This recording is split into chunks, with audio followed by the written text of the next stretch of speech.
So I've been reading the biography of Steve Jobs. Okay, I've actually been listening to the audiobook, but there's this one snippet from the book that I thought was interesting and I wanted to make a video out of. So it was 1981 and the first Macintosh was in development. Steve Jobs had just taken over the project from Jeff Raskin, another Apple executive. At the time, Steve Jobs had a metaphor he really liked that said computers are like bicycles for the mind. The idea came from research that showed that when humans ride bicycles, they actually become one of the most energy efficient machines on the planet.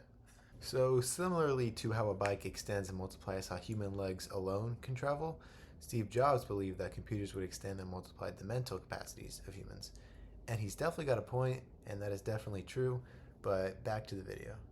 So, Steve Jobs came to the conclusion that he should call the Macintosh the bicycle. He went to go tell the employees on the Macintosh team about it, and they were not a fan. They thought it was a pretty silly name, to say the least. So, work continued on the Macintosh project, and some time went by, and Steve Jobs thought about it. And after some weeks, he was basically like, alright, yeah, the Macintosh is a pretty good name. And in case y'all didn't know, which I kind of didn't, the Macintosh is a type of Apple, and another name for it is also the Mac. So Apple ended up releasing the Macintosh in 1984, and it featured a graphical user interface, or a GUI, and a mouse, which helped make using a computer friendly and intuitive for everyday people. They weren't the first to do it, but they definitely helped make these features mainstream, and obviously now in 2025, graphical user interfaces and mouse-based computers are a huge part of our society. And you could say that things ended up turning out pretty well for Apple. So that is the whole video. This was my first line drawing video, and I hope to make some more in the future.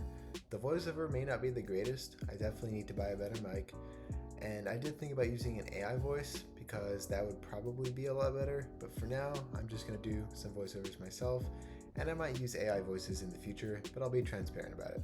To see more videos like this, drop a comment. The story for this video came from this book, so there might be some conflicting stuff online. And then I did do some Google searches just to make sure I was getting the dates right. But that's it. Thank you for watching.